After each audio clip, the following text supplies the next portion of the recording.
Oui Culture comes to you compliments Hoppers and Grenada Paper Products, manufacturers of Royal, Horizon, and Quick and Easy paper towels and napkins. Raise it high up the ladder, let we set it on fire.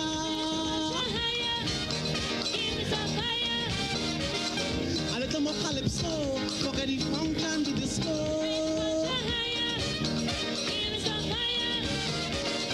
A little more limbo, a little more shango.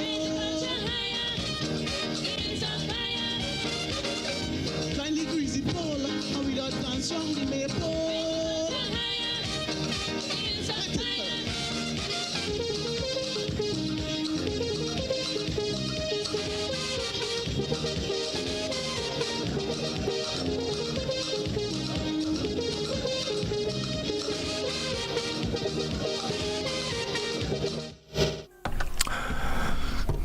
Good evening, everyone. Welcome to Oui Culture. Yes, another Friday evening, the 27th of October.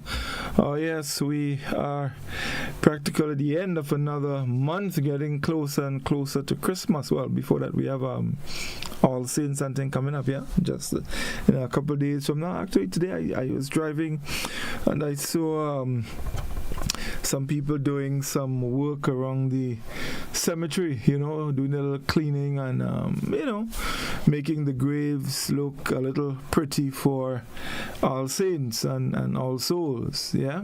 Of course, the lighting of the candles and all of these things. That's coming up, another one of our tradition that I think is has changed significantly. That used to be a big thing. Now there is the infusion of DJ and bars and all kind of thing by them cemetery. You'd be amazed. You understand? So I guess at some point we may chat a little bit about this. But tonight we are looking at, of course, October 25th. We have a special guest with us this evening. Not on Zoom, but via telephone. She'll be joining us for a while. She's no stranger to the program. Mrs. Glenda Mason Francis should be joining us. So we're looking forward to chatting with her throughout the course of the program this evening. Of course, the team is here, and it's a good time to welcome them. Finley, what happened, man? How do you do? I'm jamming. You're jamming like what? I'm bouncing low. You had to get permission to talk about bouncing low. That Tivoli thing, and me and Doc alone that they hear. You can't just say bouncing low, just loud, so. I was just about to tell you, to be more specific, is a Homer.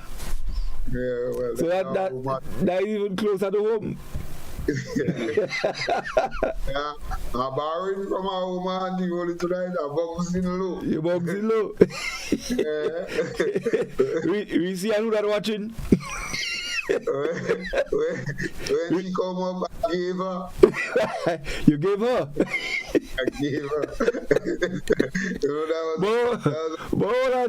I thought we were supposed to do a program on that. That kind of thing. That's what the man say when the man goes and perform the thing in England.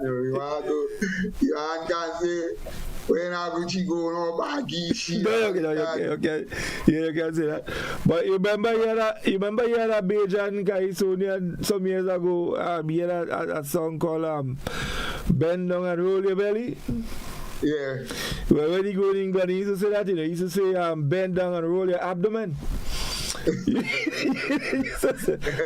So depending on where you are, you have to kind of, you have to walk with the thing.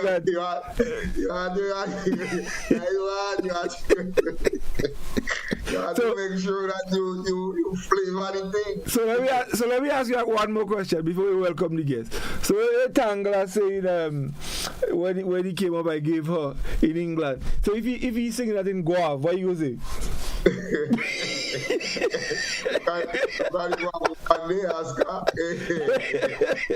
So Miss Sam, if Tangla sing that in Guav, what you say? You're muted, man, and unmute your thing now.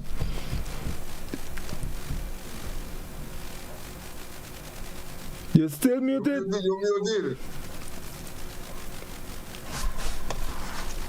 Well, I know she got mute, but I don't understand. I feel she have my spite, you know. In any case, well, people when she come she had mute. Yeah. We would have added a few very colorful adjectives with it. Like what? Like what? Like that. It couldn't stay, not even in the form that Tangla do. It would have make it prettier. And these are things that are R-rated. It's PG-13. It's not PG-13, so I can't tell you that, but we would have added some real colorful adjectives, and we would have changed. We would not have used standard English or scientific names. We would have used real dirty names. Go have name. And the words, we would not have said words that had the same meaning. We would have said words that had the same sound.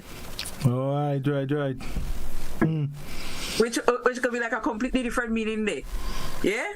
You see, right now you're speaking a parable. I don't know. Anyway. So if we're using word like take, if you have word like take, we'd have say juke. We don't say what you're saying. We'd have just find some words that rhyme well, but it would have been more colorful. Anyway, our guest is already on the line, so fellas, welcome the people, and then we're going to welcome our guests, and then we're going to get into our discussion tonight. So let me start with Doc, man. I find Doc, are you looking like you're in a pensive mood? So what's going on? Exactly. Well, we talked in October 25th of that several times before, but every time we come to that era, this time of the year, there is always a different angle that we can look at it. And hopefully tonight, I hope we can inject a different angle to the whole discussion of October the 25th. So, good night, and I'm certainly going, as usual, We Culture. We're going to have a different topic. We're going to have a bumper time. And we are going to also look for you to chime in, to contribute to this very important conversation. Definitely. Well, Finley, tell people good night. You didn't say good night yet. You just come and you start to interfere with Reece and say about how she go sing Tangla song and go off. No, well, I thought I'd say good night anyway. Good night to the people. Good night to the people. Good night to the nation. All the listeners, callers, far and wide, Bermuda and wherever you're hearing our voices and seeing our pictures. We are there, and we aim to help you to understand our culture a little bit better and to put ours into perspective. And I think tonight, hopefully, well, the truth is that it's difficult to divorce October 19th from October 25th. It's almost impossible. They overlap and are very much associated. So I kind of foresee that we'll be continuing that conversation from last week. And you know that conversation, anytime we get to October 19, October 20, these are heated conversations for Grenadians. And I envisage no less tonight. Right. Well, Reece, say your good night, and then we'll bring in our guest and then take our short break and come back and start to Lego lyrics. Yes. I'm deciding that from the month of November, I had a decision for the month of October, the rest of the year. No, I'm having making a decision about from the month of November. Y'all are not going to have me being so chaotic when it comes to chaotic when it comes to how I present myself, how I open, how I juve on the program. I am going to say good night to people. I am not going to be stimulated into starting a bacchanal before I say good morning. I don't want nobody meet me and ask me if they wake up with me. All right, or if I did wait for. So good night, folks. Those online, radio, television, those in the bar, wherever you are, we're happy that you've joined us tonight. And as I just posted on Facebook, we appreciate your contributions and your presence on and off the program. So let's just flow tonight. So, well, Reece, I think it'd be fitting for you to also introduce our guest because she's already on the line with us. Right. So before I do that, I want to know what is it? Because the last time I had to introduce her, right? Mm-hmm. What is it? Is this sexism, right? Are you being sexist right now? Why is it that I always have to introduce the female, that best principal that was the principal of my alma mater, the Anglican High School, a woman that I love, a woman that has influenced, imparted knowledge on many of our our men today, right? I don't know why is it that I am always being given the task of doing that. For the time that we've been doing this, you all must know something about this great woman. So I've just started it. Let me hear you. Let me hear you, Godfrey. But the thing is, you see, for all the reasons you just gave, and the many more, that is why we think you're the most fitting person. Nothing about sexism. I know why you think. But I just find that this woman is such a popular woman, right? She's so known that by now you all are supposed to know quite a lot about her. And husband? Well, husband, I know you knew her husband as well, right? No. You see, here's what violence say. No, we have had programs, we've done a lot of programs after programs, actually about Morris Bishop. Yeah? Mm-hmm. And I have Morris Bishop wife say some kind of thing, but nobody, I never had nobody say. So you're saying that to say? They just don't know her. They just don't know him but her. And no matter what we do, we would not encapsulate. You want us to do a disservice to? All right, let me go. If you want us to do a disservice to this lady that you love, no, we don't want you to do a disservice. We want to hear how learned you are. I have no problem. Let me do me disservice here. You want me to do that disservice? No, you are not doing a disservice. But I think while we are that, I think my dear wifey, just the lady, so we wouldn't keep her pending on the line, please. That's right. She's not pending. She's very happy that I'm badding up you all for her. She's very happy. She's not too bad. Listen. No. You want people to put the foot around, so then you go start to bother her and say, hey, a little say that, and a little exactly. And whatever. Reece, introduce Mrs. Mason Francis and stop it, please. I'm not good at taking instructions. But you know, for our viewers, I'm going to comply. Please. Listeners and viewers, I'm going to comply. Ladies and gentlemen, out in radio land, TV land, in your living rooms, wherever you are, I am honored to present to you a woman that keeps telling me these days about, all of these young people at daytime, I going out just now. You know, she keep preaching that for me lately. I don't know what dream she had.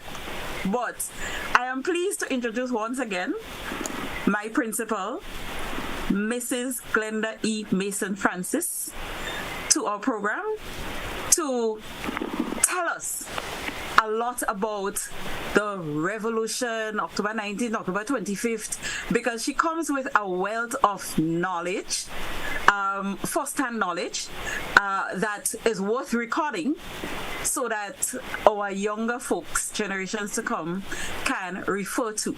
So without any further ado, to the gentleman, Skull, God of TV, Leader Free, and husband, Let's welcome Mrs. Mason Francis. Yes, indeed. Mrs. Francis, good evening and welcome again. Thank you very much. A pleasant good evening to my Oui Culture family. Mm-hmm. These 4 people responsible for this remarkable and informative program.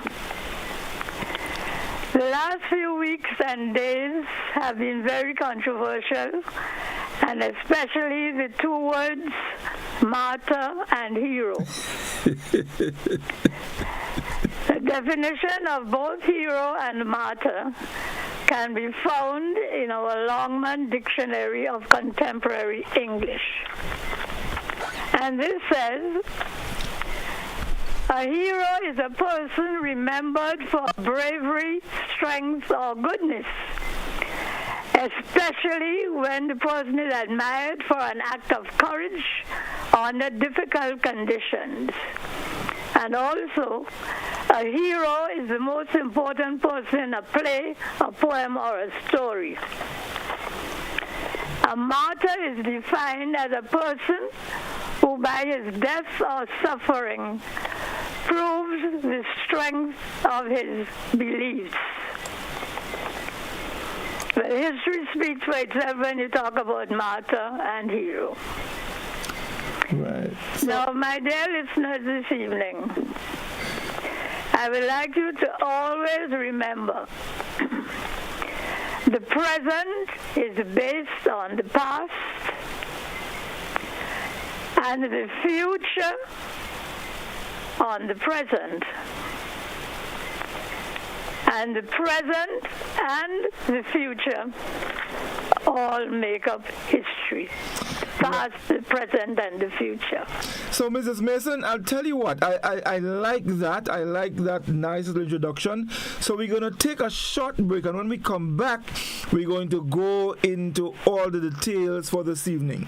So just bear with us a moment, folks. We're coming back to you in just a bit, all right? So we take a break and come right back. All the best.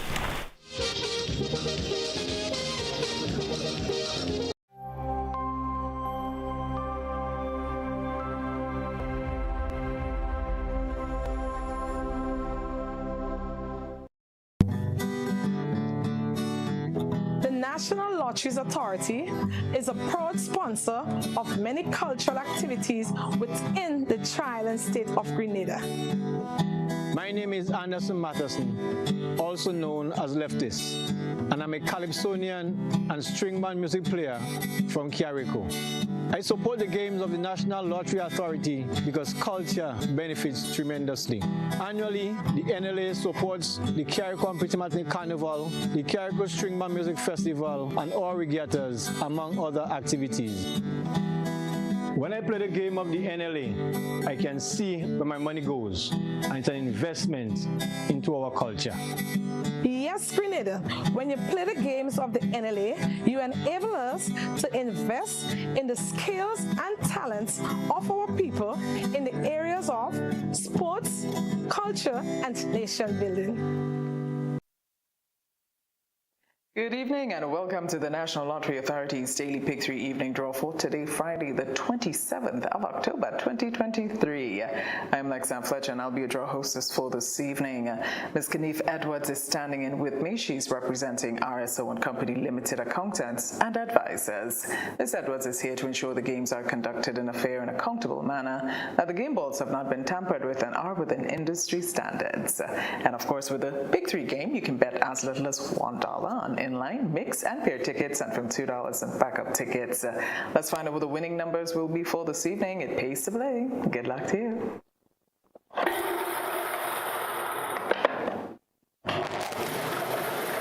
the first number is, first is 7, second 0, final is 9. Let's recap, double check your tickets. First ball up was 7, the second 0, and the final was 9. Congratulations if you're a winner this evening, and congratulations also to our winners from the midday draw. We had a total of 44 winners with a total payout of $8,550. Congrats again. We've got Playway with Multi-X coming up right after this. We'll see you then. For a limited time, the NLA has dropped all of the 2X balls from the Multi-X draw. This means that you, our valuable players, have greater chances of multiplying your winnings up to 5 times more in our 2X drop promotion. Yay! And that's not all. As an additional bonus, there will be fewer free play or FP balls to draw from too. Now you have more reasons to add multi-X to your Playway bets. So, value your dreams, win your way, and multiply your winnings up to 5 times more in the NLA's 2X Dropped promotion. Promo runs until Friday, 20th October, 2023. Must be 18 years or older to play. NLA, making your dreams come true. Welcome back. It's time for Playway with Multi-X for this evening, Friday, the 27th of October, 2023. Join me once again is Ms. Kanife Edwards. She's representing RSO and Company Limited Accountants and Advisors. Now with the Playway game, in order to win, all you got to do is bet as little as $1 up to $10 in increments on any number or dream symbol of your choice and get to win 24 times the amount you bet. That's $24 for every dollar spent. Let's find out what the winning Playway number will be firstly for this evening. Value your dreams, win your way with Playway. Good luck. And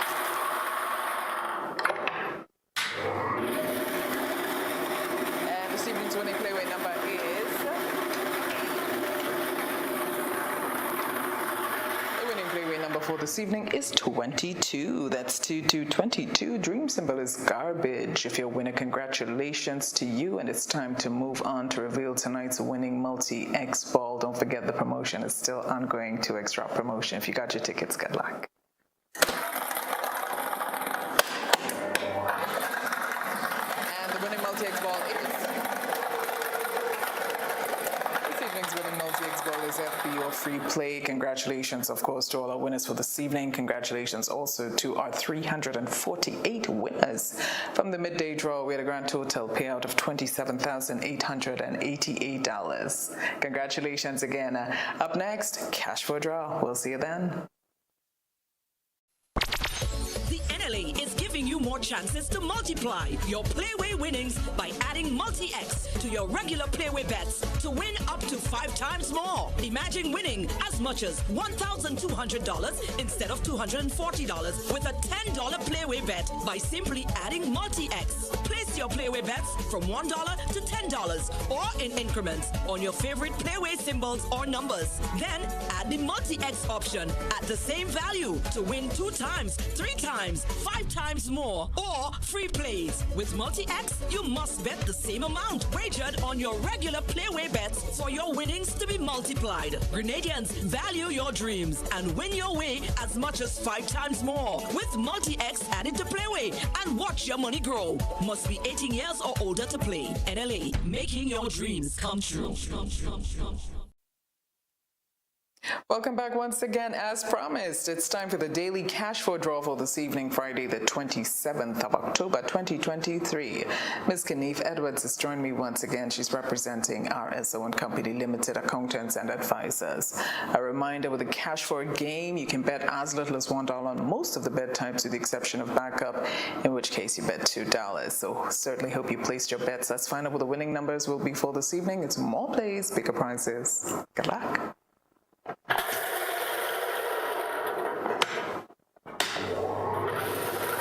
right, check your tickets. First is 2, second 3, third 2, final 0.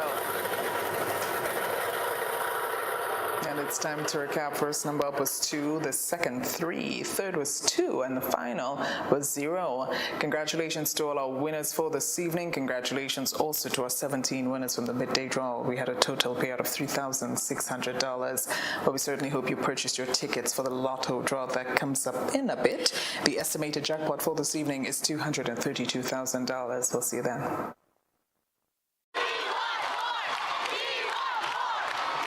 For a limited time, the NLA has dropped all of the 2X balls from the multi-X draw. This means that you, our valuable players, have greater chances of multiplying your winnings up to 5 times more in our 2X drop promotion. Yay! And that's not all. As an additional bonus, there will be fewer free play or FP balls to draw from too. Now you have more reasons to add multi-X to your Playway bets. So value your dreams, win your way, and multiply your winnings up to 5 times more in the NLA's 2X Dropped promotion. Promo runs until Friday, 20th October 2023. Must be 18 years or older to play. NLA, making your dreams come true. Well, good evening and welcome back once again. It's time for the National Lottery Authority's Lotto Draw number 3574 for this evening, Friday, the 27th of October, 2023. I'm Lexanne Fletcher, and of course, joining me once again is Ms. Kanife Edwards. She's representing RSM Company Limited Accountants and Advisors. Now, the estimated jackpot for this evening is $232,000. We certainly hope you got your tickets for this evening. Let's find out what the free ticket letter will be. Good luck. This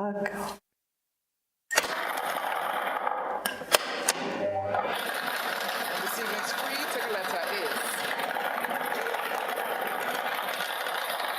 The free ticket letter for this evening is D as in dog. That's D as in dog. And it's time for me to select tonight's 5 winning numbers for $232,000. Good luck to you.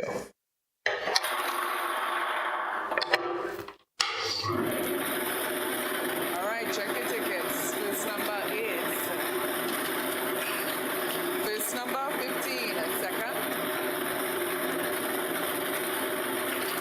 Second number 2.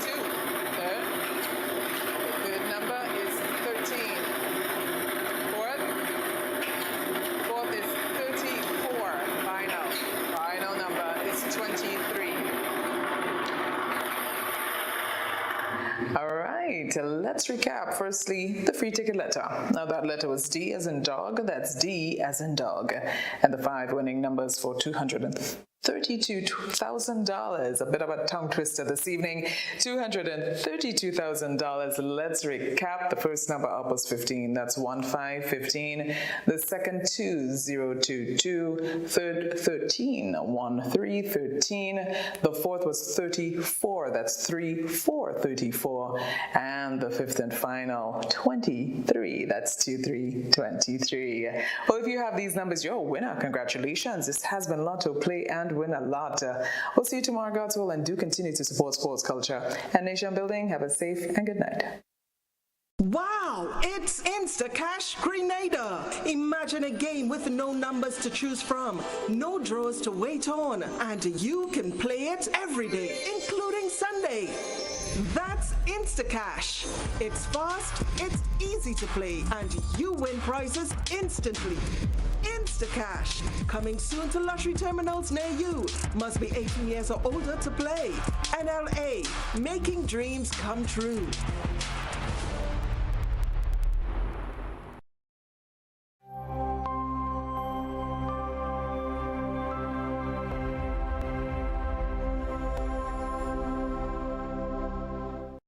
Raise it high up the ladder. Let we set it on fire.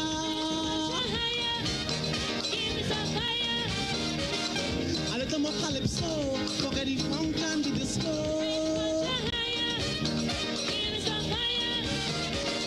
A little more limbo. A little more shango.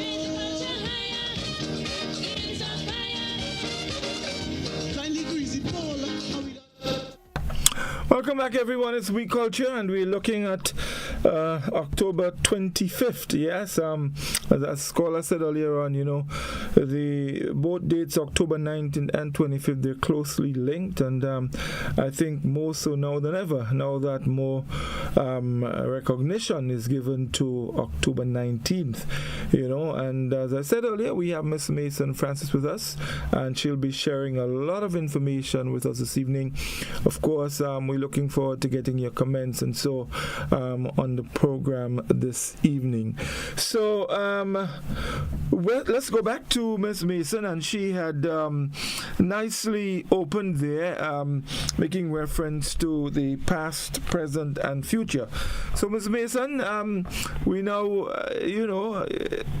put you on the spot to continue, and of course I'm sure we're going to have some questions for you. I do. Hope I can answer them.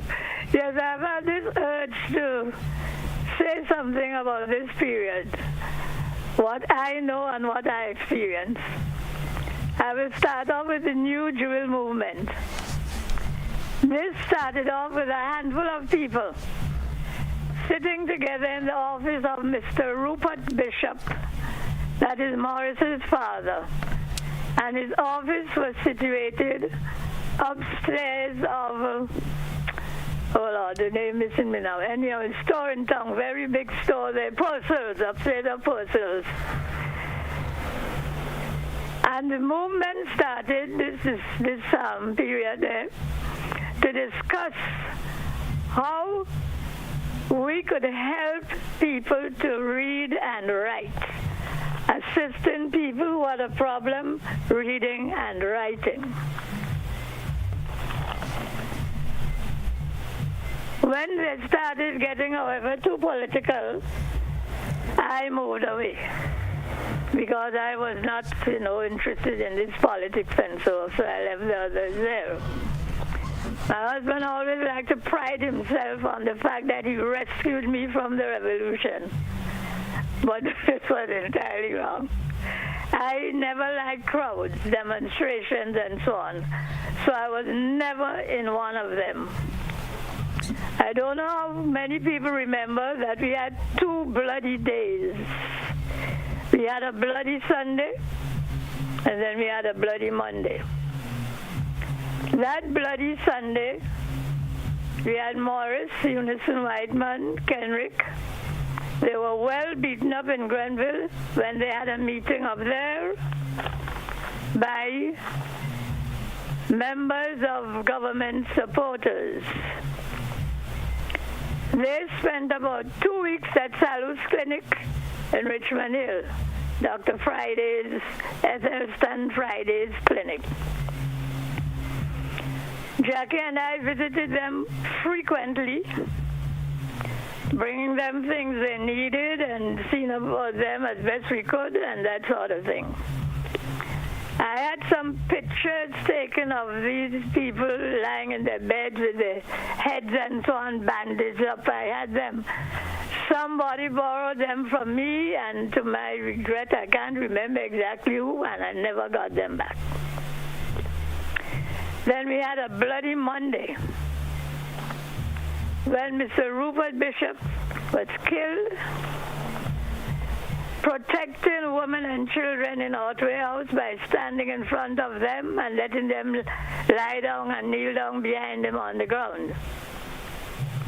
This happened at one of the demonstrations which ended up inside of Otway House on the Carenage.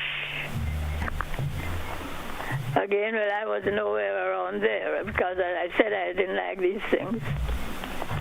During this period of various demonstrations and things that were happening, I would leave my home in St. Paul's, go down, drop out on Lucas Street by Jackie where she was living, meet her. We would go down Tyrrell Street. When we got to Jack's Alley, she would go on the right to Otway House, and I go on the left down to GBSS. During the period when Morris and the others were hiding in the bushes from the authorities, Jackie would sometimes come up to meet me. Jemmy, what are you doing? You're free today? What, are you available? Come, let's go to the country with me. We're going up to Tivoli. Why did we go up to Tivoli? To collect groceries and provisions, etc., from family and friends of theirs, to bring it for people who would be cooking food, etc., for the boys in hiding, and they would get it to them. Now you must know that the demonstrations in St. George's started with school children playing a very important part. They would start up the PVC boys, they would collect the convent girls down to Tantine, Anglican high school students, and the GBSS. And then they move across and into town, joining the adults and things like that. The Friday before the shooting of the fort and thing took place, I was going into St. George's and somebody gave me a lift. When I got to the roundabout by Government House, the person said they were going down the lane. And I said, okay, no problem, drop me out and I will walk down. When I got to that house below Government House, right at the corner before we come to the school that's there now, Jackie was living there. She was then the Minister of Education. I saw a car parked. It was a strange time, about 1 o'clock or 1:30. And then our doors usually always wide open. So of course I went in. And I said to her, girl, what are you doing here at this time? Her words to me, girl, you don't know, you don't know. I said, I mean, you don't know what? What is happening? She was sitting at a table. She said a lot of things going on, but people don't know and you wouldn't know what it is. So we chatted for a few moments and then I left. The evening, the night time, she called me at home. She said, you know what I couldn't tell you and what I didn't tell you? Right about now, Morris is under house arrest. He can't come out. And there are 1 or 2 other people around and so on. I want to ask them if they would allow me to go to visit. What do you think? As I always used to tell her. I said there are certain things you have to make your own decisions. I cannot make these decisions for you. Because very often we had, falling out about some of the decisions she would make. I was like a big sister. She was like a little sister to me. And so she welcomed my advice on many occasions, although they were not the advice she would like to have.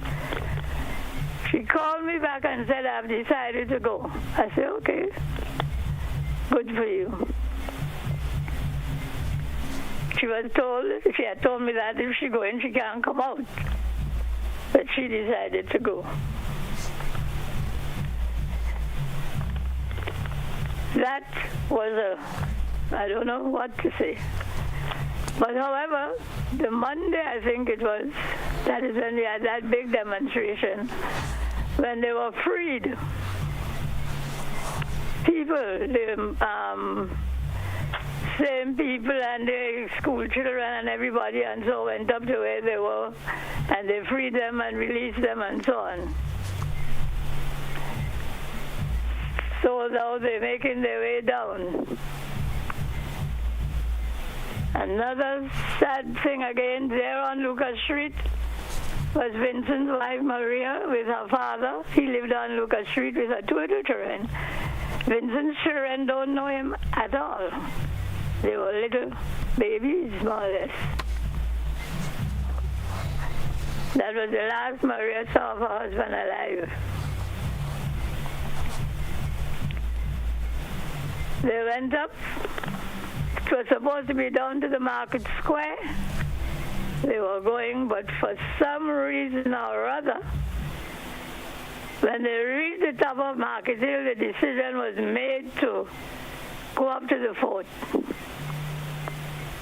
And I don't know what was the reason, if it's God's intervention, because if they had gone down to the market square, a lot more people would have lost their lives. So up to the fort, and that was a Friday. And that is when all that happened. Morris had a famous saying, a lot of people should know about it. Never use or turn the guns on the people. And that is exactly what happened of the 4th that day. Again, we know about that and who started shooting and what happened and so on and so forth. Sometimes people want to get away, you're not calling any names or so on, but that was an internal thing of the very people shooting at their own people. And that is what makes it so sad. It wasn't no outsiders. Members of the Jewel movement, or not the Jewel movement, yes, you could say the Jewel movement, shooting and killing their own. And something I always found is strange. We hear the report of people saying, a lot of people, a lot of school children died. But you can't say how many. And for me, it was a simple and easy thing. All you had to do was check the registers the next couple of weeks or so and see who were the children who never came back to school after those days.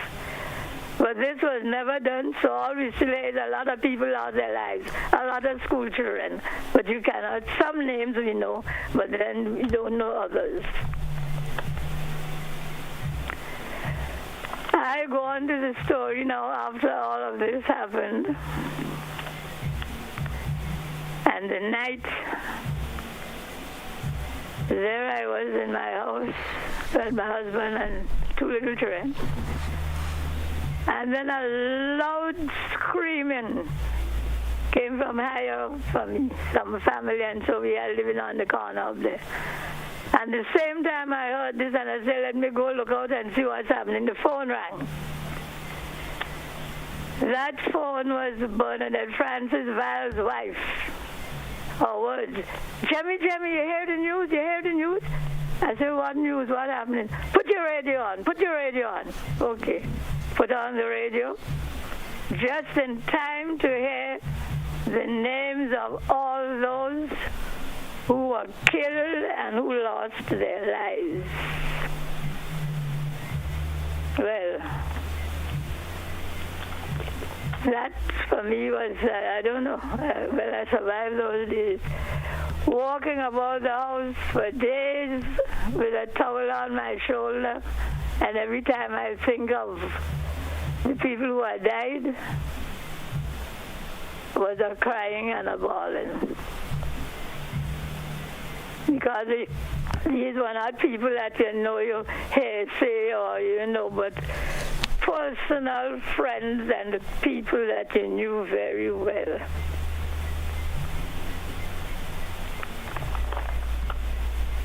After that now, well, we were under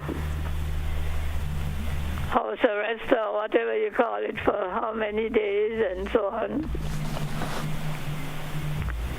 And then we were allowed to go out. The first place I went, I asked Justin to drop me down, was to Mrs. Kreft. And when Mrs. Kreft saw me, that lady held on to me, open arms, and her words, if Jackie had followed you, she would be alive today. My reply to her, Jackie had a mission,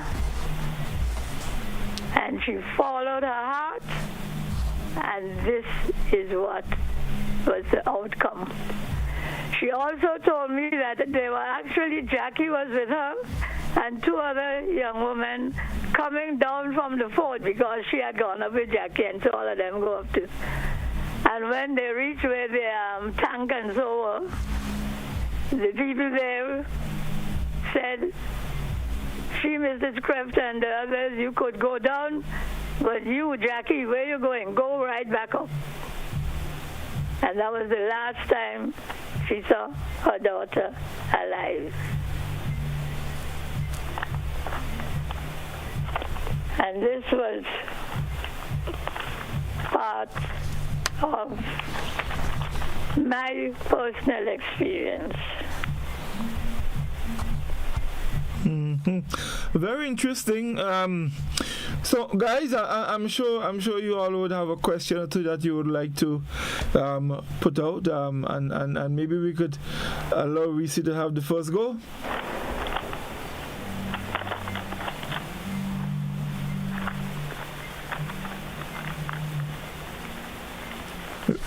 This is to take us on a little journey about October. Well, not maybe a journey on October, but give us her views on October 25th.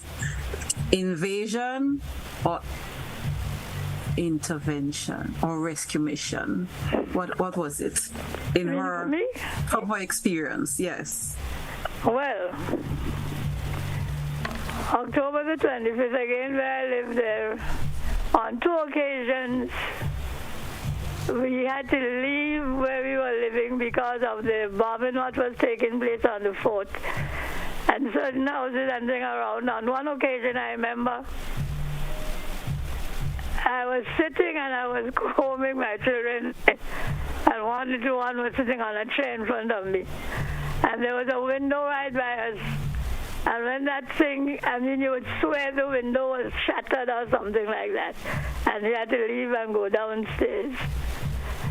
On 2 occasions, we actually had to leave home and go up higher up the road, again to get away from the vibration and the bombing, and so that was going on up there. Then again, certain inconveniences.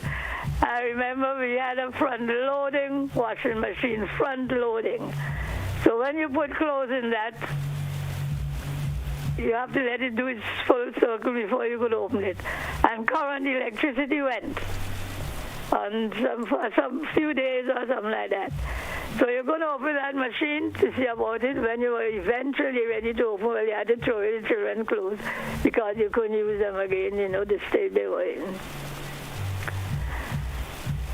I cannot describe this as an invasion again.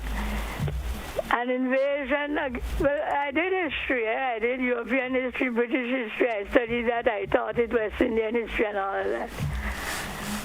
And when you invade a country, you come in to take prisoners, to kill people, and this sort of thing. There were certain parts of Grenada, I think down by the south, where some people by the American soldiers might have been roughed up or whatever. But when it came to, like, where we lived in St. Paul's, I remember that morning in particular when they came in. And you heard this noise and this planes, and you're wondering, what is it? And we were able to look out the window, see the planes flying, soldiers sitting in them with their feet dangling, hanging out of the doorway, guns in their hand, yes, but they're waving at you as they flying by. Well, that to me is not what you expect soldiers invading a country to do. Then after that, when they started now walking up certain areas, they're walking up St. Paul's, and you're hearing after people's views and things. Stopping by houses, people giving them fruit, coconut water, everything. They're taking it, they're eating, they're drinking. When they reached by our house, I remember they stayed outside the gate where Justin went out to talk to them. They wanted to know who lives here. He said who lives. His wife and myself and the children were in front of the door, and this is his family and so on. They smiled, they waved at the children. He gave them some coconut water, and they moved on up the road. So that is my experience of American soldiers. And then again, as far as I see it, we were under more, how should I put it? The house arrest we experienced were from our own people. When we were in for many days or whatever, and couldn't go out and all sorts of things like that. And as far as my personal, yes, I said on 2 occasions we had to move and go up. And we stayed with Auntie Vida Giddens, that is Eugene's mother. We had to stay there and go back home and then somewhere else again move out. That's very inconvenient with 2 little children. So as far as I am concerned, and I'm not the only one, some people might be afraid to say that, but this was no invasion. It was a rescue mission. Also, remember the Americans came in, again history is important, at the invitation of some of our leaders in the islands who were in touch with Sir Paul School, our Governor General, and he knew about what was going to happen. They more or less told him, informed him and so on, and they came in here, which is an entirely different thing, like what you see happening nowadays when you talk about invasion and the Americans invading, or the who invading and who this and that and that and that. So as far as I'm concerned, I will go to the grave saying it. As far as I am concerned, we had in Grenada a rescue mission. It wasn't no invasion or no. They didn't just come in and want to fight and take prisoners and blah, blah, blah, blah, blah. That is invasion. Like what you see happening now in these countries. We're living in the days of invasion. That didn't happen in Grenada. So. Right. Doc, Skulls?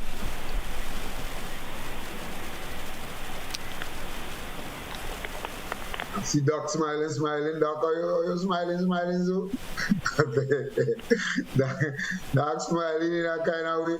I know I asked Miss Mason something though. And it has nothing really to do with all of the chronicles that she would have done of October 19th and 25th, but of something she said very, very early up on that other side of the lotto draw, when she spoke of heroes versus martyrs. And she gave her definition from, you give it from his Longman. Longman.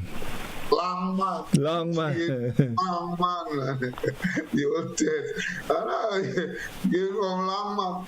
And in my view, because remember last week we ended on that note where Doc actually was saying that hero versus martyr. I asked the question, if somebody could be a hero, if somebody could be a martyr, that's enough. Either a hero, you could be a martyr. And to me, all the nice definition from Langman that Mrs. Mason Francis would have given here. The two to me are not mutually exclusive. Me and see you could be a hero as well as a martyr as far as I'm concerned, based on the definitions that she gave. Let's take, for example, I believe that Martin Luther fits perfectly with the hero definition that she gave. But he also was martyr, as far as I'm concerned. And if we believe that the good book and what it says is true, and it's one of the better historical pieces, the best historical pieces, then Jesus of the Bible was a hero, but he was also martyr as far as I'm concerned. So I don't know if Miss Mason Francis go agree with me or she go blast Doc. No. I do agree with you. You can be both a hero and a martyr. You can be both a hero and a martyr. By your brave deeds, you are a hero. But you can be killed because of those deeds that you did. Then you become a martyr. But a hero, you could be a hero and living and that sort of thing. But a martyr, you give your life for something. I also believe that maybe in quite a few cases, a lot of heroes are because of their the fact that they're a hero, they end up being martyrs. Yeah. I think that, but that may be true, but generally, the definition I was looking at last week, what I would refer to as was a political definition, is that a hero is someone that is proactive in pursuit of a cause. On the other hand, one died because they decide to stand up for what they believe in. That is the definition you may find in the dictionary. And one that stand up just refuse to comply with the status quo is a martyr. So, but the hero is one that is generally more actively pursuing a cause. Irrespective of what the dictionary say. What the dictionary say that? Yes, I understand, because it's the same dictionary. We use the definition of the dictionary last week. But a hero is generally one that goes out to make sure that they enact, they get things done, they pursue things. But a martyr is usually someone that is, why you say more submissive, but just would not comply with the status quo. And that person died because they stand. I wouldn't say that they cannot be the same, but that was my definition, and I still stand by that. But Doc, you saying, Doc, you kind of saying the same thing. Hold on. Now, I find that getting definition from Shatman. Shatman. Or a middleman. Another thing we have to keep in mind too, that you will have different circumstances, occasions, and so on. Like you have different types of heroes. For instance, this past week, and so I remember some people calling in names like teachers and sports people, sort of equating them with the heroes of that period or whatever you call them.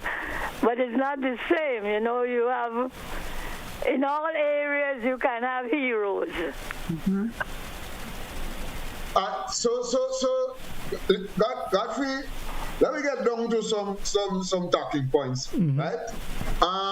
As it relates to October 25th and how you will characterize it, and Mrs. Mason Francis characterized it as a rescue mission, all right? And while that might be so, I believe that there was, and if you think about it and you follow the history and all of the things that was happening in America at those times, and all of the pronouncements of Ronald Reagan and what have you, it was an excuse. I mean, this was something that America wanted to do, and they got to me an excuse.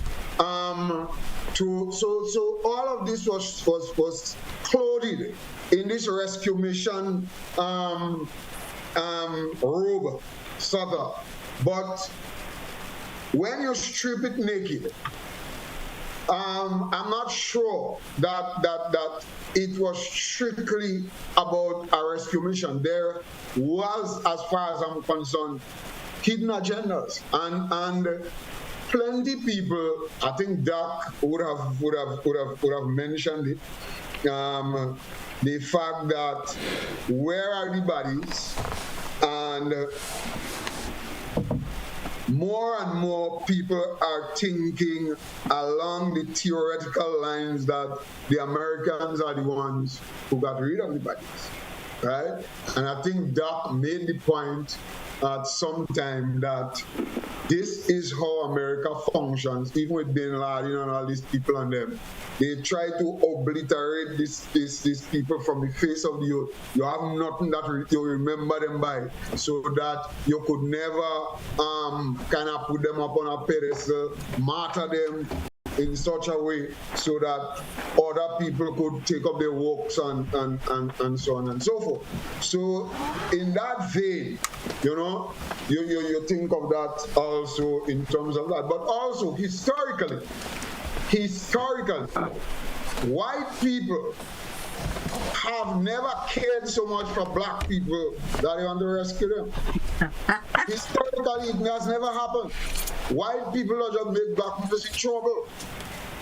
As far as they're concerned, because on the same hand, you had South Africa that needed rescuing. They never rescue South Africa. Or Rwanda. They never rescue these people. America at the heart of it. White people don't rescue black people. And you go right back to slavery time and so on. White people don't have time for rescue no black man. Historically.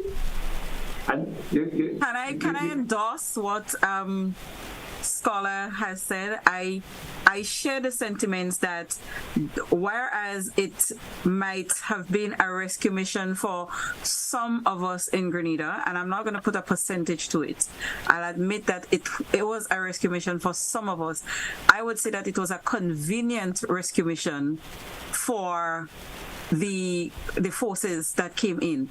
And as Scholar said, there were all these expressions from Ronald Reagan about, Grenada, the fact that we were building an international airport, and he never saw the international airport as something to do with tourism, Grenadians migrating or anything like that. It was about it being a point for war. For being able to accommodate warships or whatever is like a base for the Soviet Union and Cuba. That is what he expressed as a purpose of the airport to be. So I do not believe that America coming to Grenada, and from that angle, was pure about rescuing us. I believe that they got a reason.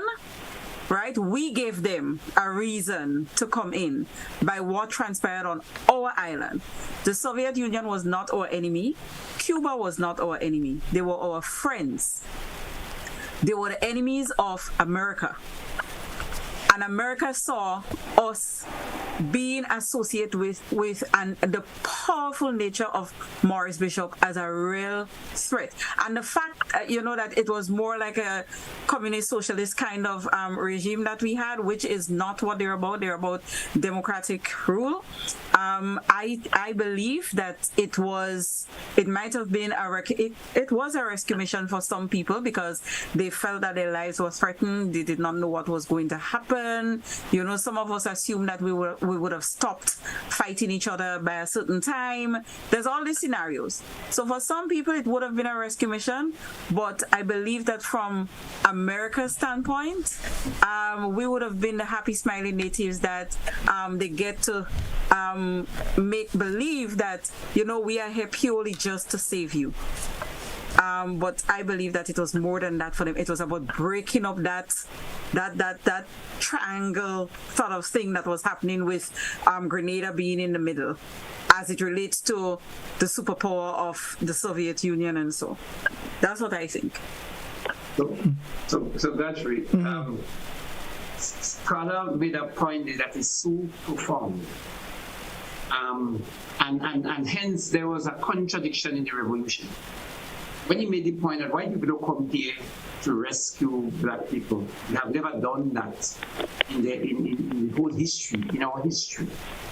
And that is why at one point, Maurice himself became what I would consider to be the biggest counter-revolutionary. Let me put that in context. The whole thrust of the Grenadian Revolution at the beginning was to fight against imperialism. And those forces that basically garnered against Maurice was, in a sense, the main aim was to go more ultra-left, again into the ambit of the Soviet.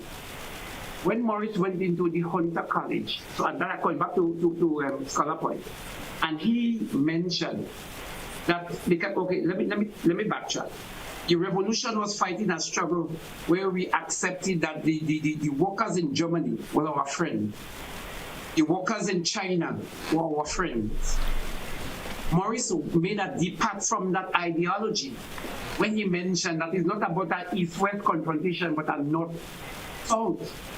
Coming to Scholar Point, it is the old imperial power from the north that always see us as subhuman, as subjective people they must come and take advantage of.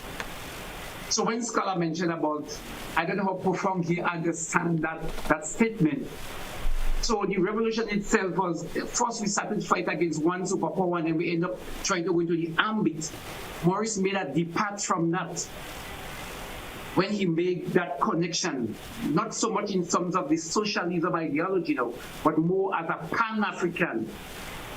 When he mentioned that it's a North-South dialogue, that we are, as black people, is a threat to the American, not because we are poor and we're fighting to liberate ourselves from capitalism, but because of the very color of our people.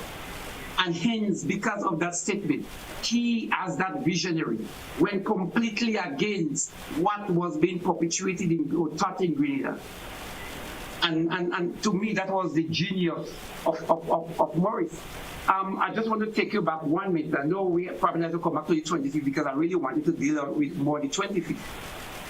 If you look at the same trend that was followed by Joel Sayeri, when you refer to his whole statement, Ajamat, black ideology in terms of Pan-Africanism rather than the regular idea of socialism. You talk about Kwame Nkrumah. You talk about Gaddafi. The aim is to embrace the race rather than the class ideology. And so Maurice was within that same kind of trend as he moved away from that class struggle, or to this fact that we are oppressed because of our race. I know I would like to spend more time on that, but I know we wouldn't have more time. I just want to say, for me, there are two stories as relates to the 25th. And just give me 1 minute. One of the stories is that in Tivoli, and I'm glad Ms. Mason mentioned that connection with Tivoli, the early days of the revolution. We were a major force in terms of giving support.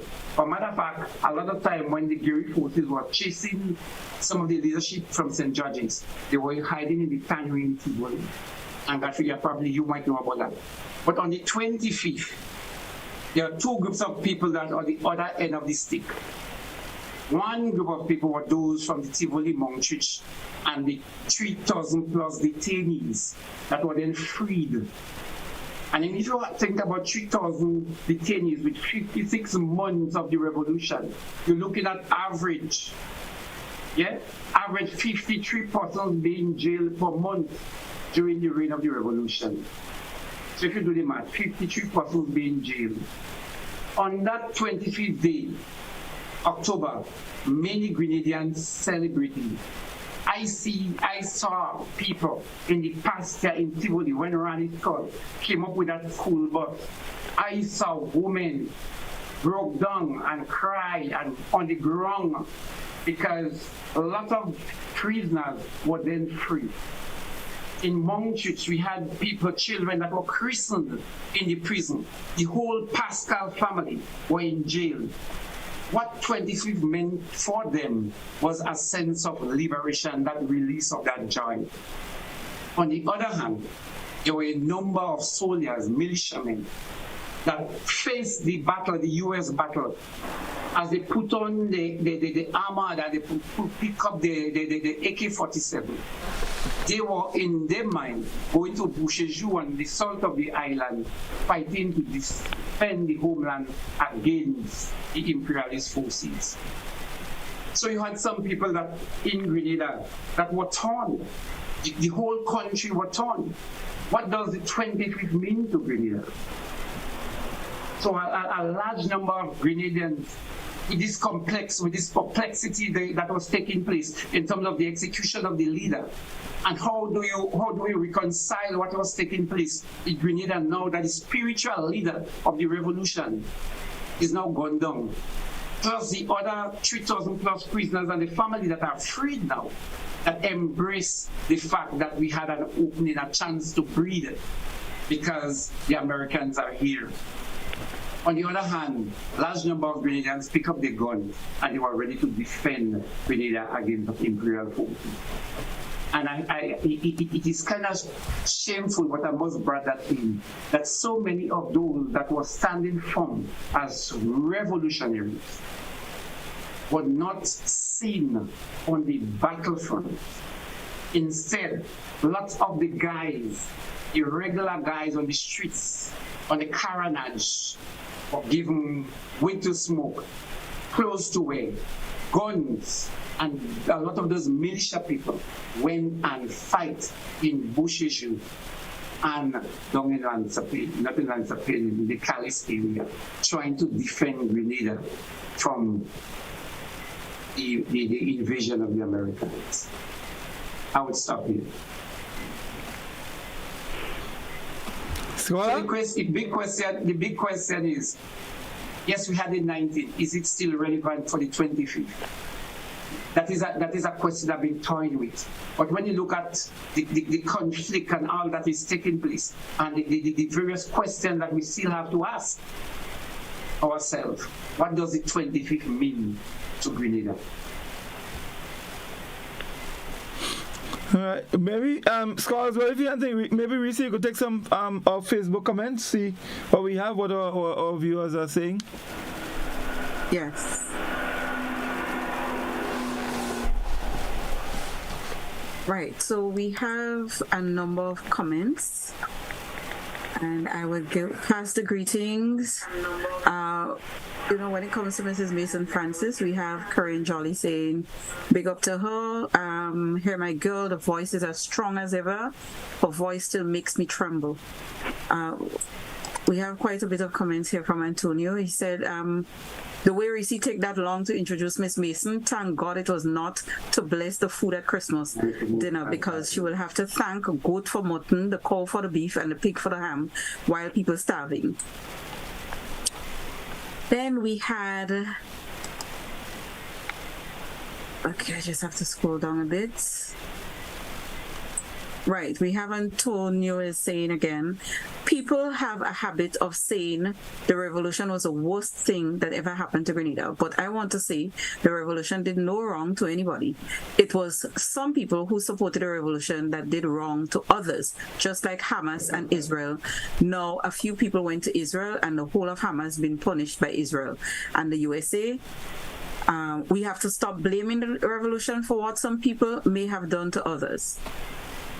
Then we have him saying the revolution was run by the Central Committee and not by Maurice Bishop. He was the face of the revolution, but all decisions were made by the committee, just like in the USA. Biden is the president of the USA, but it is the Senate and the House that have to approve all decisions concerning the US. Even to go to war, the leader of the House have to be part of the final call to go to war. He continued saying, I want to ask Ms. Mason that. Was it a rescue mission for the students? Because according to the bill that was in Congress, it states the medical students, Grenada was mentioned as a rescue, but put instability in Grenada because it was unstable after the bloody killing of many Grenadians. He also said, Ms. Mason, if it was a rescue mission, why the U.S. Army was training the last year before October 25th, 1983. He also went on to say, you're all on Grenada celebrating Thanksgiving. America save us while Americans going ahead with their business. They don't even remember that invasion. Look at our Thanksgiving in November, glorifying a turkey. Ronnie Slinger said, even the Jamaican Prime Minister at the time questioned the length of the runway. He disappointed me with his statement. Those are the comments that I'm seeing here. Right. Scholars, anything you want to add in here? Oh, yeah, I mean, Miss Mason still on the line? Yes, I'm gonna. Yes, I'm here. Yeah, Miss Mason is there. That philosophizes as well. That eating philosophy and so on. But the thing is that if we could remember, and I could remember quite clearly, right? I had an uncle, first cousin. He came from Trinidad. He lived in Trinidad. And he was a young fella at that time. Came from Trinidad on, I think it was the 12th. Come and visit for a month. 12th of October. The man come. Man living in Trinidad all his life. The man come. October 19th they came. what he give, he can move back, he can nothing. And after the war now, and them men cleaning up, because remember, after a couple of days, the Americans was saying the war done. They are packets of resistance. They have that packets of resistance. Every day packets, well, them packets will be turned to Jola resistance because the resistance went on for some time. And then they start mapping up and start picking up people and so on. And a lot of innocent people got picked up, including a man that came from Trinidad. Oh my! Because he was wearing that man used to always wear a beret. Oh. From time memorial, he wear the beret. The man wear the beret. They see the man with the beret. They tie the man hand. They handcuff him. They tie the eyes. Bring him, take him in a helicopter and go with him and all this kind of thing. And a lot of people suffer that fate. A lot of innocent men suffer that fate. I mean, people, young fellas on black and thing, Yankee and thing, in shanty men fly. Young fellas just, on the block. If Yankee come, stick up man, bring men down in sorters, put man to sit down, to lie down in the courtyard, face down and all kind of thing. So coming out of the revolution, that from the rescue mission and the thing that 3,000 people come out from jail. And people hug and they think. I feel about 3,000 go in jail during that time too. I wouldn't know that. That a man passing, you see man with them blindfold.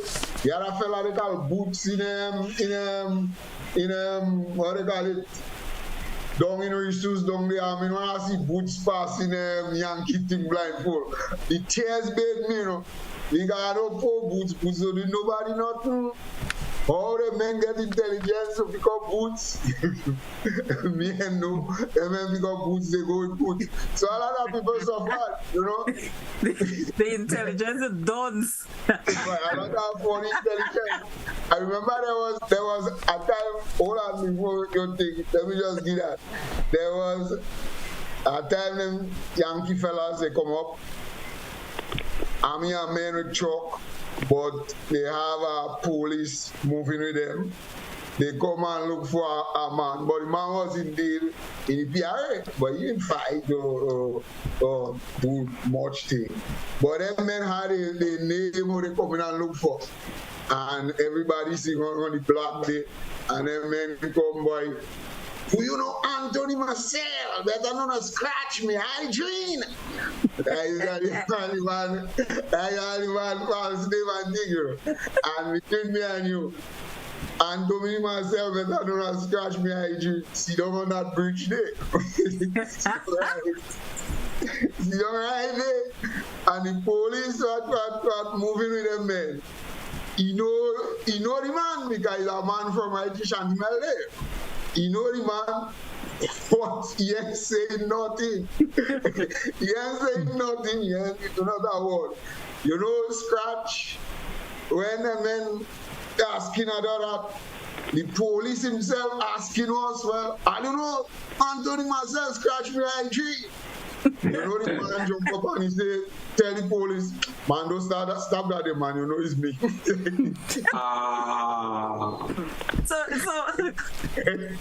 The police so the man trying to cover for him and he just exposed the police instead? The man exposed the police, The man say, man, don't try that, man, you know me, man, you know it's me. They handcuffed that, they blindfold that, and they think that. Oh, Lord. And they go with him. The police trying to get him an escape route, he don't take it. Yeah. So and that's the thing, let's bring back Miss Mason. Mason, you've heard Doc and Skulls and some of the comments, especially some of what Doc comments Doc made. What's your take on some of these things? No, well, the thing of it is, as I said when I started, I am giving my version, my opinion, what I experienced. And everybody, have different experiences and different that will make them figure it was an invasion or a rescue mission or, and these different things.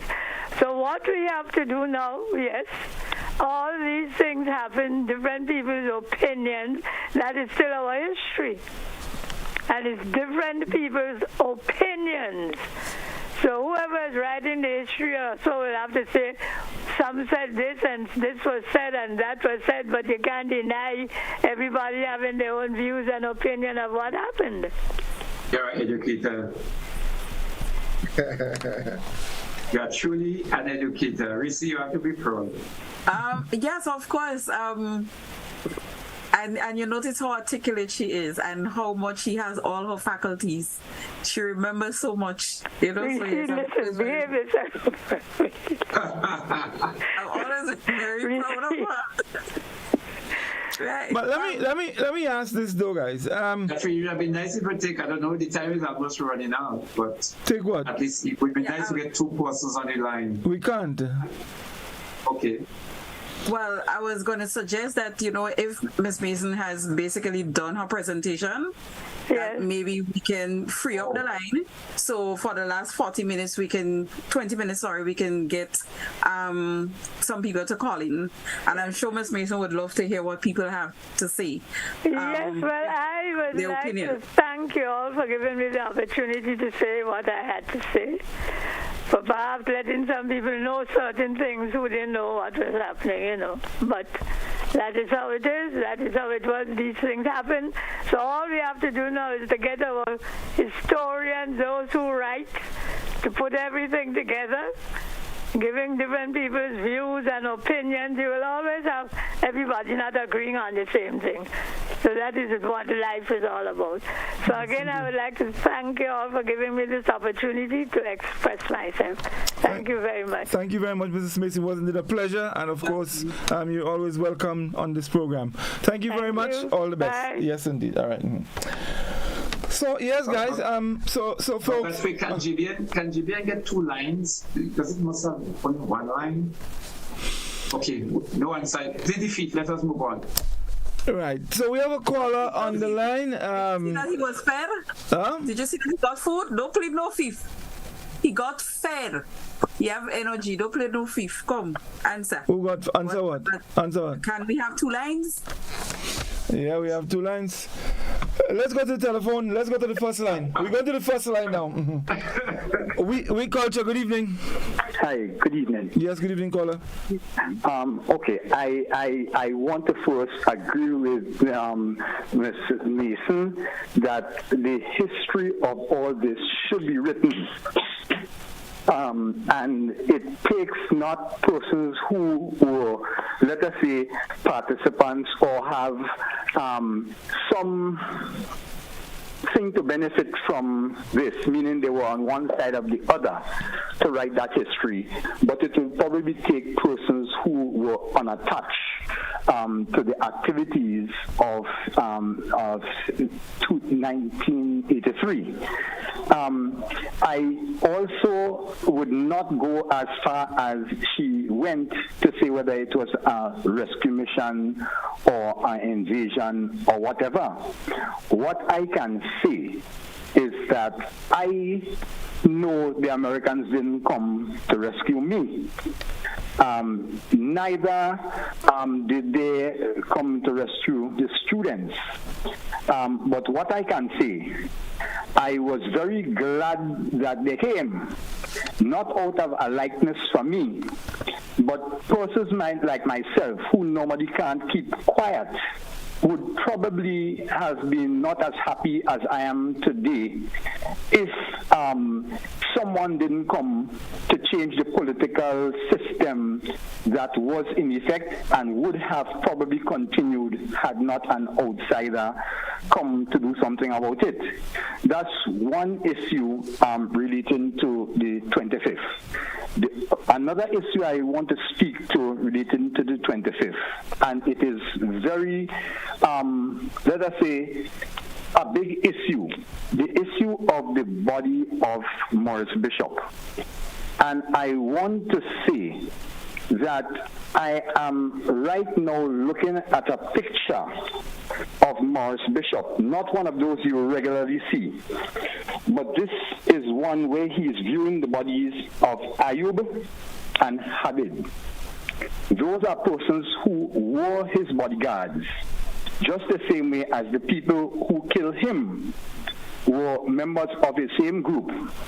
And I have this picture of him viewing those bodies. And if you would allow me, I just read a short passage related. And it says, the bodies would have been left long enough for the villagers, that's the villagers of Monkridge, to file past to see the remains of their two heroes, which were the two Muslims. They would not have handed over either family or Jamaat for Muslim burial. Those involved would admit years later that they had been trenched. Trench is how, like you have, in fact, it was a tractor that digged the hole, right? There would have no grave site for anyone to make pilgrimage to. So, in fact, this behavior was identical to what the Americans did to Bishop, which is what Bishop would have done to these Muslims from Monkridge. So when we start to speak about who is hero and who is, and I really have a problem with putting these pictures of your heroes being Morris Bishop, Martin Luther King, Marcus Garvey, and T.A. Marichaud, because none of those people would have been involved in either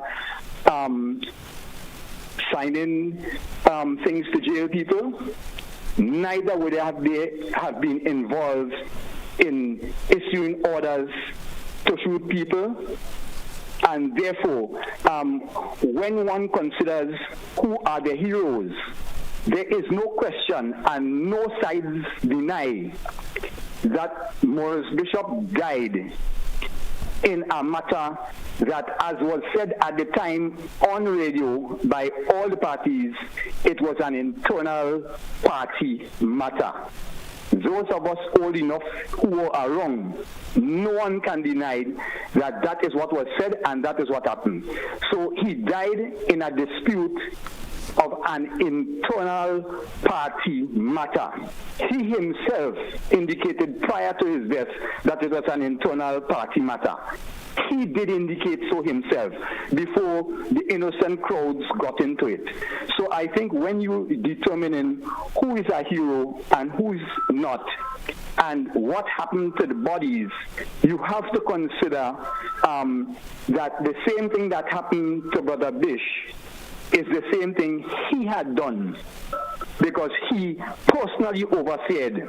I'm saying, I'm looking at a picture of it now. He personally oversaid the trenching of these persons, and the reason was that no one would have a grave to go and say, well, these were good guys or these were bad guys. I'm not saying it is good for anybody, but I'm saying that what you reap, you sow, and in this case, he reaped exactly what he sowed. And if anyone doubts it, I can circulate the picture of him standing over the bodies of his former bodyguards. So I hope I don't make anybody vex tonight. But if you vex with the pictures that relates what occurred, don't get vexed with me. Thank you very much. Thank you very much, caller. Thank you very much indeed. Doc, let me hear you. No, I think we should take more calls. The caller made a very important point. I don't know. I want to also... I know you like what you hear. Of course. It's a fact. And I want to go back. I just want to go back to a statement that Miss Mason made earlier. That there were times Jackie would call her and tell her, let's go to Tivoli to get things to feed those in hiding. I want to ask a question. Who were some of the first people who got arrested by Bishop and his gang after they got into power? Let's go to the second line that Doc asked for. We lost it. We lost it. 43520. No, it's back on now. Let's go back. We Culture. Good evening. Yes, good evening. evening. Good evening, caller. Yes, I just want to say that I remember something Mrs. Francis said earlier about, prior to the revolution, really, 1973, Bloody Sunday, because we had Bloody Sunday, and I will never forget that. And we had Bloody Monday, and so the revolution was characterized by some blood, and it ended on Bloody Wednesday. Have a good night. Thank you, caller. 435-2041, that's the number you can call and you get to make your comment. Let's go back to the telephone. We Culture, good evening. Hello. Good evening, caller. Hello. All right, well, we seem to have lost that one. I'm not sure what's happening there. 435-2041, that's the number you can call. Let us go back to the telephone again and see who's with us. We Culture, good evening. Hello, good night, everybody. Hey, how you doing, love? Are they hanging on? Right. Yeah, that me green clothes, what day is that a man see me, ask me if he a PRA. If me that way militia, I tell him no, me was a PRA. And Wednesday, when I was selling, I see this man ride up to me with a scooter, a white man. And he asked me which is the way to Paul's drag race. I said, the Paul's old strip. He told me yes. He said, the reason why I asked you that, I was here 40 years ago. And he come back to visit, and he said, sorry, he didn't come before. He was in the invasion. So he going back on the airport now to see exactly what, how the place look like and whatever. And he say, like, he loved Grenada so much he want to come back. So it's a good thing he come in the invasion, so, he get place to come back and stay. And the lady talk about in the New Jewel movement. Godfrey, in the New Jewel movement, police used to walk on me back in the night, because my mother was a jewel, and we used to sell jewel paper. Sometimes in the other man in the police come in and such trap paper, they come in and such try this. And then they boss the door, they walk in and as little children lie down on the floor. You understand? So growing up, I experienced a lot of little things. But I can't give a lot of topic about gun and blood and all this thing because I never liked tongue, so tongue wasn't my thing. Anyway, I'm Godfrey, when you eating, you go to piece for me. I'll see what you get. All right. Later. Thank you. All right. Finley, where is it? 435-2041, there we go. Mm-hmm. Wait, not to 435-2041? No, you go ahead. Wait. No, I listening. The truth is that. I want to make 2 points. And these are 2 things that stood out for me. The first one is that I was speaking to some Bajans recently. And what I heard had me mystified. These people, they hold me a mortal in the lowest possible esteem. I couldn't believe it. These people tell straight out, Mia is just hot air. All Mia is just blah blah. Mia, there's no substance to Mia. Bajans. And I recognize them because to us, in Grenada and probably in a lot of other places, Mia is the Prime Minister of the Caribbean. We hold Mia to the highest possible esteem. And probably the saying, a king has no honor in his own country. It might very well be true that a hero probably don't have honor in their own country as well. Because the second thing that stood out for me, I went to the ceremony that they had in October 19th. And there was this gentleman who came from America. He was part of some Black American movement in the 80s, somewhere there. And this man was so high in praise of Maurice Bishop. In fact, he said it, that we do not understand what Maurice Bishop meant and his speeches and the fact that he was able to take on head on. They saw him as taking on these colonial powers and so on. And how it rippled through the world The man said millions and millions of people and movements throughout the world, and those things that Morris did and how it changed them and how it gave them a different outlook and made them able to fight and so on and see themselves in a different light. And I mean, I was astounded. But scholar, I've been always saying that the revolution. Hold on. I was astounded. And so when we speak of all we speak about is Morris killed people and Morris dead and Morris what and what and what. And sometimes we fail to understand. Now, Morris died, the same revolution, probably that's what we expected. So whether he matter, whether they kill him, whether they murder him, fine. But we usually pretend when we speak about the excesses of the revolution and so on. You know, it's like you go in a carnival as opposed to you go in a church. And you say, oh boy, you know, that man in the church, you go put this man nicer in the church.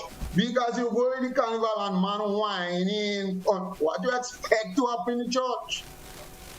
These are all part of the whole church scenario. And I don't think that in world history, there has ever been a revolution in any country that has been nice and peaceful and nobody don't kill nobody and nobody don't nothing.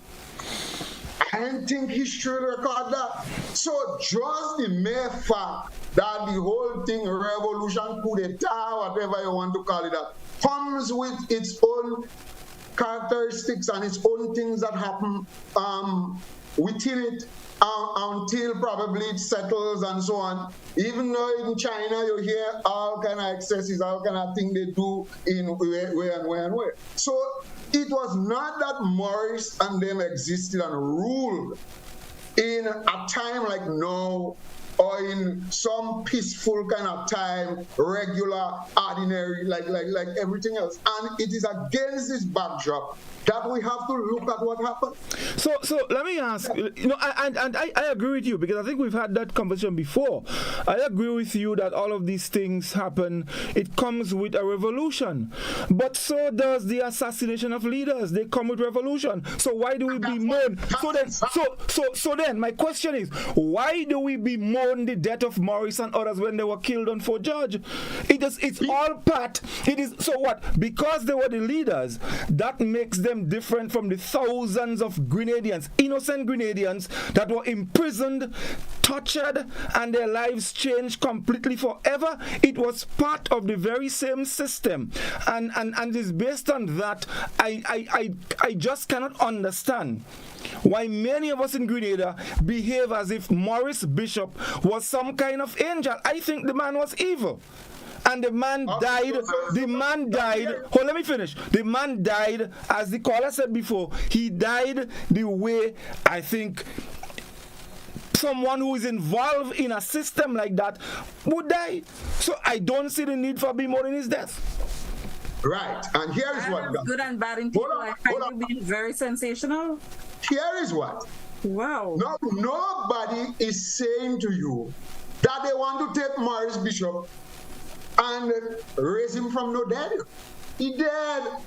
Just as all the others, he dead. We don't raise him from no dead. He has died.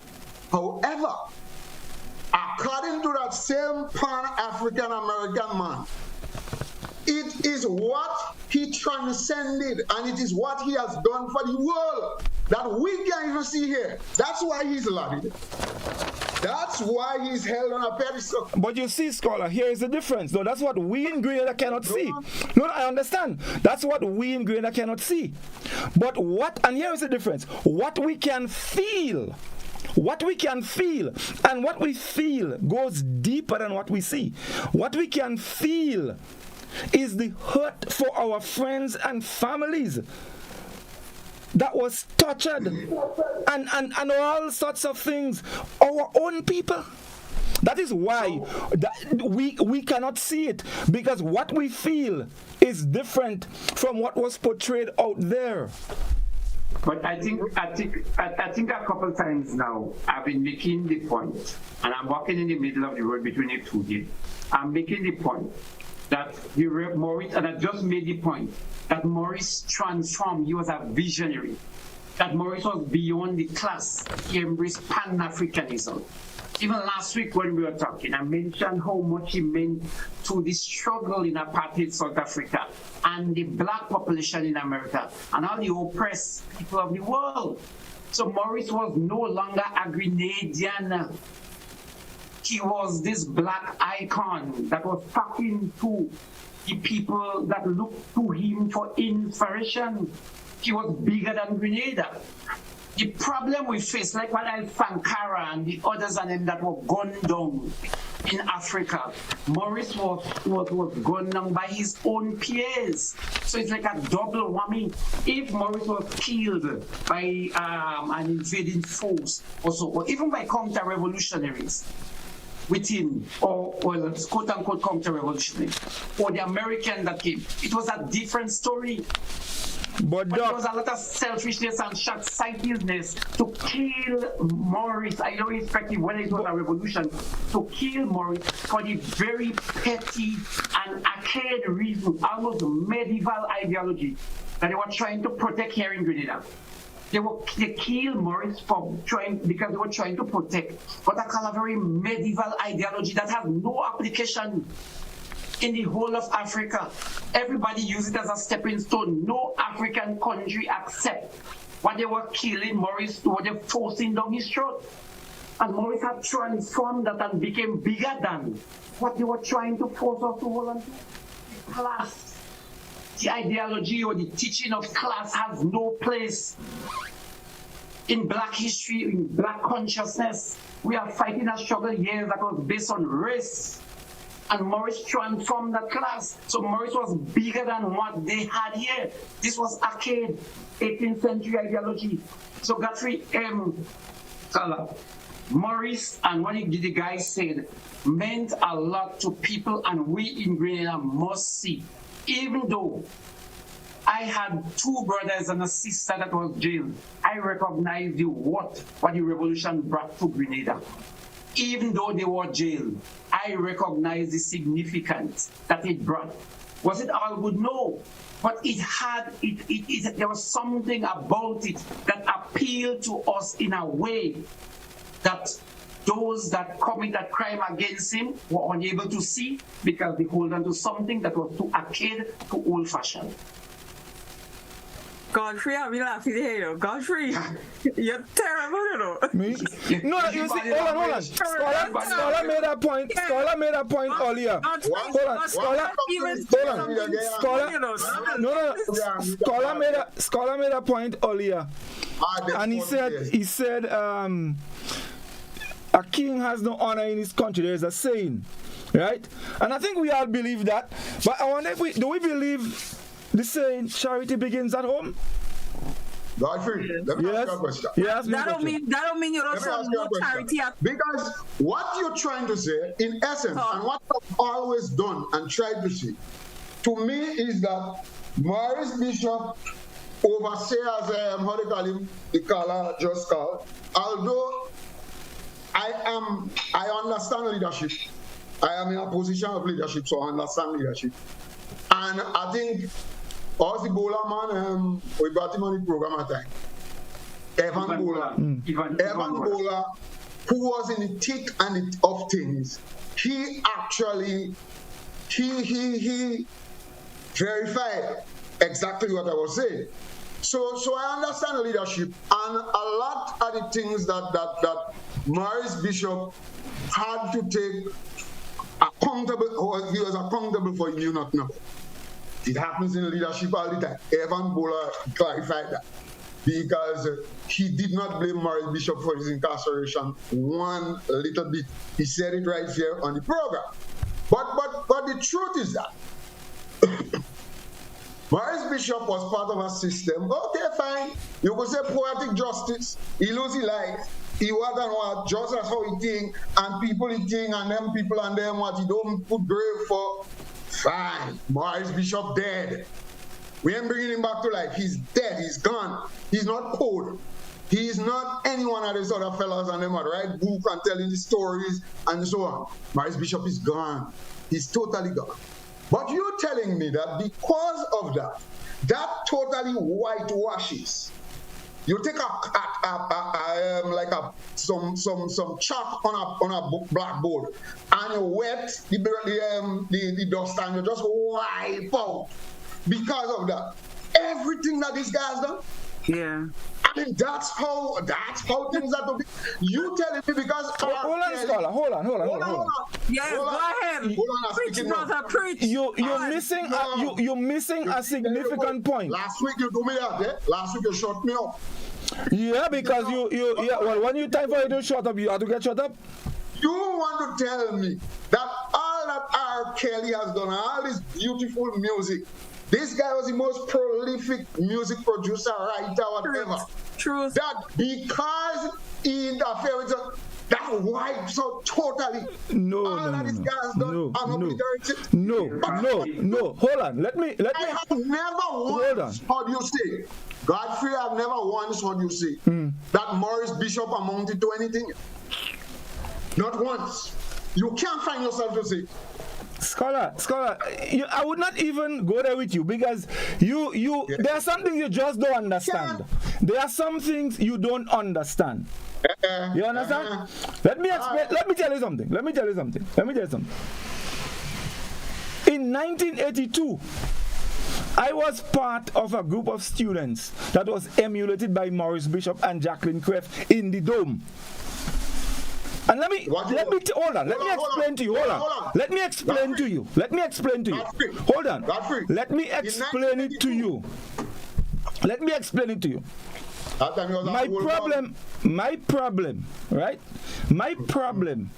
is not that Maurice Bishop and the PRG for that matter has not done anything good, you know. My problem is that there are those among us who are not prepared to speak on every aspect of the revolution. That is my problem. We trivialize. Hold on. We trivialize. No. I agree with you. You're not listening. Let me explain it to you. Let me explain it to you.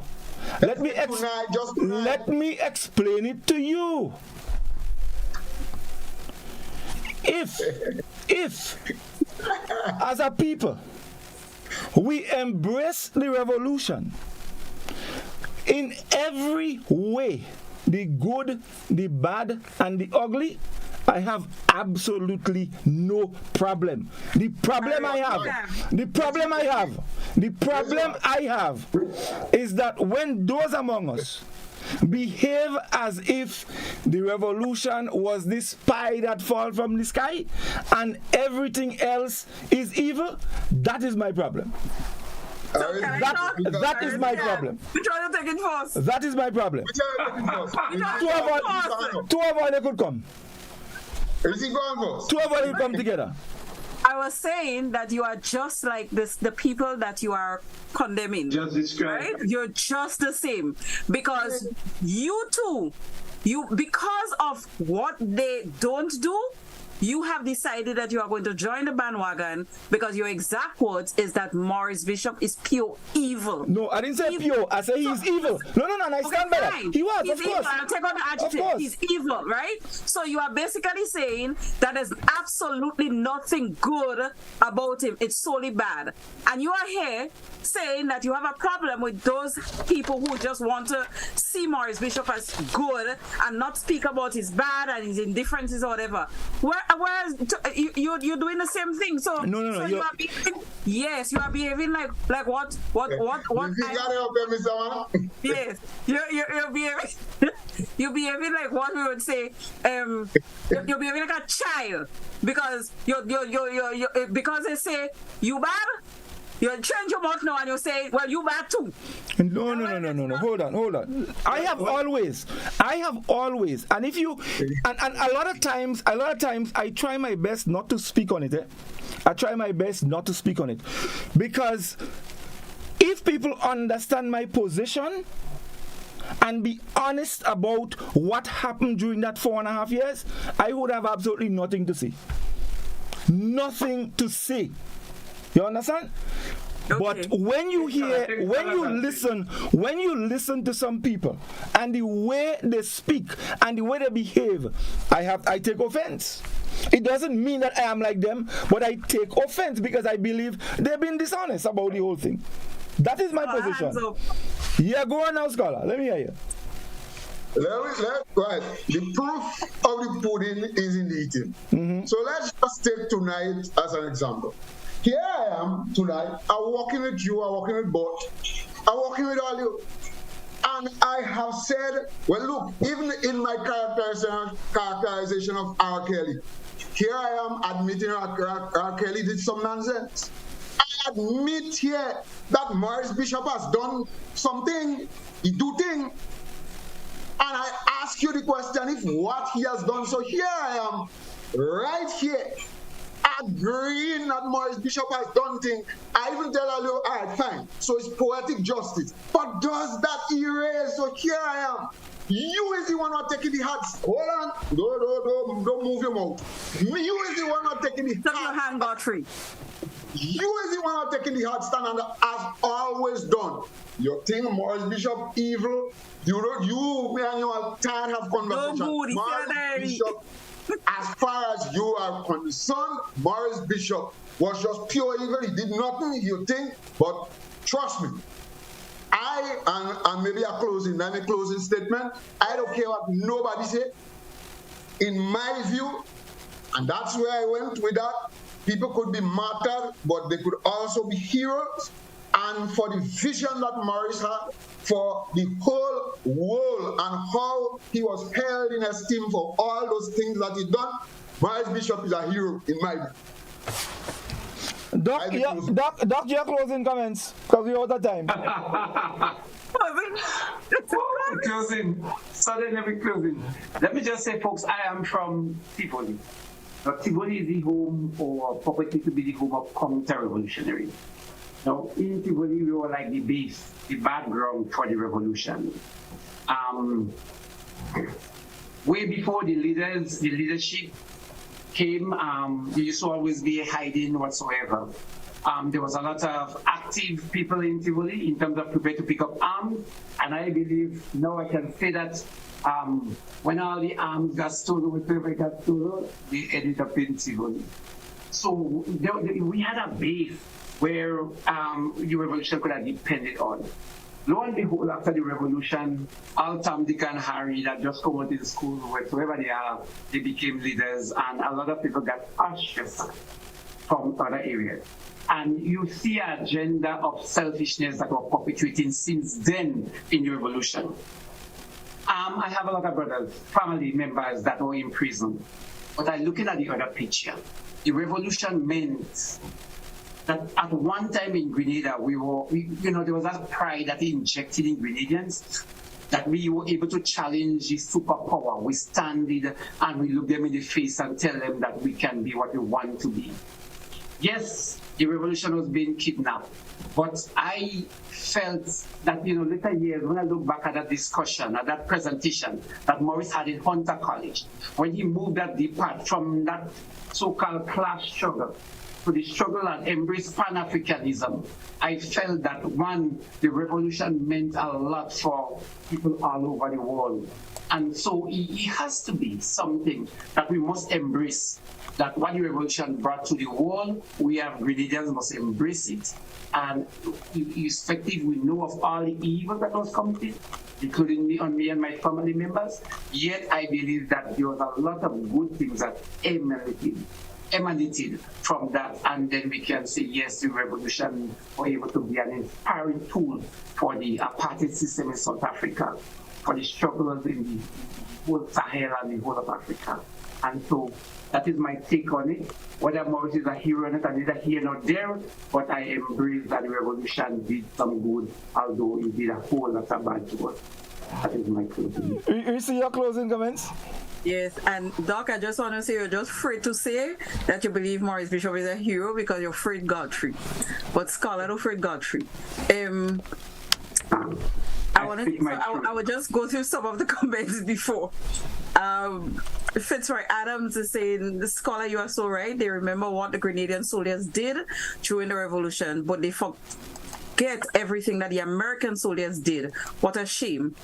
Antonio is saying, I respect Ms. Mason's opinion, but I would like to have heard her comments on my questions. Fitzroy Adams said, what I cannot understand, we accepted Christopher Columbus, Sir Francis Drake, Sir Walter Raleigh, and many more, which we don't really know them. Why is it so hard to accept our own heroes? Antonio says, Scholar, you are so right, because if you talk to the people in America who was involved in the Black movement and Muslims, they will tell you about Bishop and how they held him in high esteem. Yulin said exactly, Godfrey, I agree with what you are saying. Alexandra said, good morning, or okay, good night. Godfrey, I do agree with you. There you are making a valid point. Now, Antonio said, Godfrey, didn't you benefit from the same evil Maurice Bishop? Godfrey, wasn't you going to school for free? So you did benefit from the evil Maurice Bishop who gave you an education. Godfrey, you're ungrateful. Nigel tell him I went to secondary school under Uncle Gary. I passed Common and John's. Tell him that. Yeah, you. Yeah. Nigel said, nobody with Nigel. Nigel don't know if today is Friday from Thursday. What?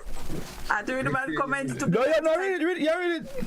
I said that distractors as time revolves. Godfrey went to school in August. Antonio said, when it comes to the revolution, we always jump in Tivoli and Monkridge. Well, let us talk about the abuse that certain people went through under some of Monkridge people, Stedman, Dalton, and Noble. These guys terrorized the people of Sotes, cutting Casper nose, hitting Maudlin with a lambi shell, beating people in the streets of Sotes, lining up Big T children to gun them, and VA police from the Sotes police station had to kill one. And that's when it stopped Monkridge guys. I remember they didn't find anyone in the streets. If they didn't find anyone in the streets, they beaten every dog they saw in the streets that day. He also said, I've been listening, Brother Godfrey, and I could never get his reason for hating on Bishop. In my conclusion, Godfrey drink bush and he don't have a fever. Marcia said, of course, Maurice Bishop indeed is a hero. Antonio said, I hate when people benefit from the revolution will be so hypocrite after getting free education and other benefits from the same person they hate today. Nigel said, Scholar, I stand with you here tonight. Bishop is a hero. And last, Antonio said, Maurice Bishop will always be my hero, and the revolution rescues Sotes people from Monkridge. Okay. And after they rescue Sotes people from Monkridge, Gov start to accept people from Sotes so they can have their true liberation and enjoy prosperity, good life, good wife. So my closing comments. Listen, you all are just too much, and Godfrey, you need to stop that. You really need to stop it. I concur with a lot of the sentiments from Scholar and to much extent Livingston, because I don't think that I will be honest if I were to say that I have not heard bad things, people's experiences about the revolution. We're hearing about reparative justice now for the Rastafarians and all that, people who were disenfranchised around the time of the revolution. I think this is good conversations. This is in the right direction, and this is an admittance that there were bad things about the revolution as well, right? As Livingston said, he had family who was jailed. But when maybe it's something that women can do well, when you can still see the good in somebody, and accept that they are not perfect and there are things about them that is not good, but you can see the good in them as well. It augurs well for humanity. We know that the revolution wasn't perfect, but we do know that there were very good things that come out of it. Very good. And I don't need to list those things because we all know, including Godfrey. He knows all the good things about the revolution. So, as to whether he's a hero or not, I am leaning towards hero. And I'm leaning towards hero because I like the idea of recognizing our own. And he was bigger than Grenada, as was said earlier. This man, I mean, Jamaicans today come to me and say, why did you all murder Morris? Yeah, the Caribbean held him in very high esteem. And when you listen to his speeches, like the one in Medgar Evers College, you feel the passion and how these people were willing to suck in every word that was coming out of his mouth because he inspired them, and he felt that they were being spoken for. And it takes a really brave and very courageous person to stand in America in a college like Medgar Evers that has its own history and to talk the things that he was talking. In other words, we were not in nobody's backyard and on our feet and not on our knees. That was powerful, and he really influenced people into standing up for what they believe in. It was the start of a lot of things for us. So I am leaning towards he being a hero. That is why I asked the question last program. If to be a hero, it must mean that you have never done something wrong. All right. Well, that's all the time we have. But just before we go, let me say, I think after listening to you all, I think I have a change of heart. I do agree that there was something probably bigger than everything else that you all missed about the revolution.